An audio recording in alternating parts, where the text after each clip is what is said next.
What's up, guys? What's going on? I'm Paul. This is Pauline Theology's daily devotional, man. We're going through the book of Exodus.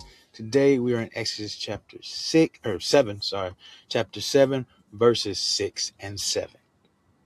Now, I have no idea what that means, but I know that was a big thing. People are like 6 and 7, 6 and 7. I have no idea what that means, but that just caught my attention as I said it.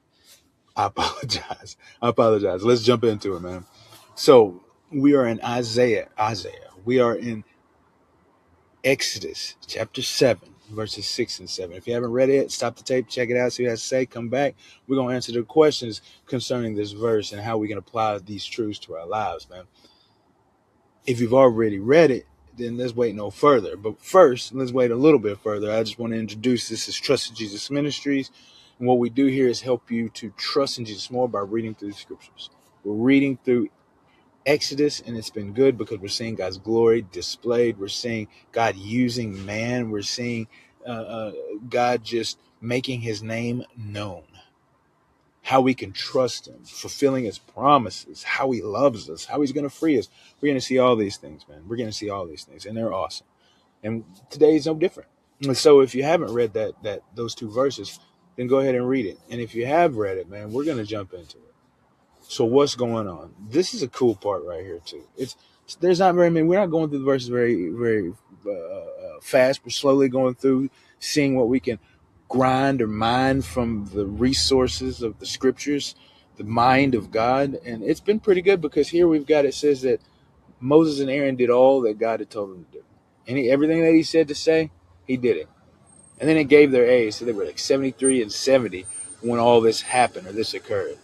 I think this is very important because what it tells us is that the reason these things got accomplished is because they did what God said do. In the end, after all of the pushing and shoving, the hawking and jiving, they did what God had told them to do. They followed the orders of Yahweh. And because they did so, the people of Israel were released from slavery and brought into a land filled with milk and honey. It wasn't in their power. It wasn't in their ability or their strength or their intelligence. It wasn't in any of that. Their leadership skills, their prowess as Hebrew people. No. It was simply because of the power of God. It's because they did what God told them to do. They did what God told them to do. And it doesn't even matter how old you are, man. They're old. By any standard, reason, method, they're old. 70, 73. I'll be remembering watching or reading about how all these people start these businesses and become rich. And they're like, man, you're never too old. You're never too old. Just get it. Just grind. That's the same way, man. If God is calling you to do something, man, you're never too far gone. You're never too old. You're never too weak. Whatever thing you think is getting in the way of God using you, you're wrong. Allow him to use you because it ain't you. You just do what he says, and his glory and your good will be displayed. So what's to say about God? Is God knows best. He knows best. Father knows best. If you just listen, he'll take care of it.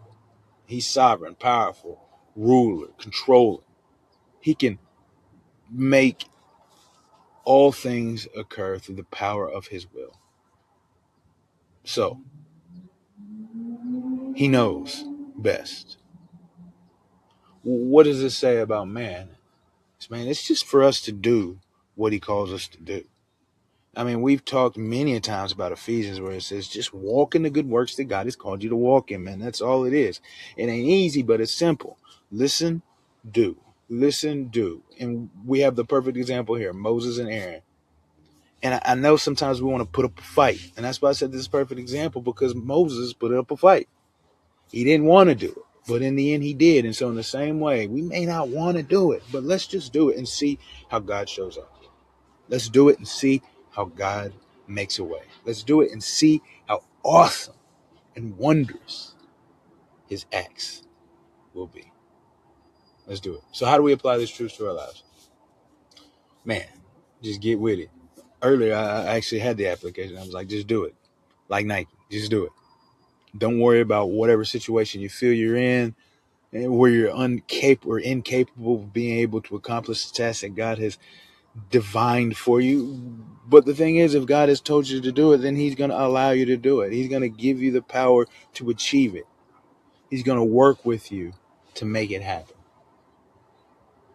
Doesn't matter how old or young, strong or weak, smart or stupid. It does not matter. God will allow you to achieve the goal that He has accomplished for your life. That thing that God has placed upon you. And don't think that it has to be some grandiose. Even the small things, those things move, ripples that causes effect that changes everything around us, man. So don't shrink away from the small task either that God has called for you. If you think it's not big enough for you or awesome enough for you or God enough for you, know that God, man, when He does something and plans for it to be for you, it will have purpose, regardless of who we think is small or big or whatever. It has purpose in the kingdom that lasts in eternity. I appreciate you guys for listening, and I will see you in the next episode.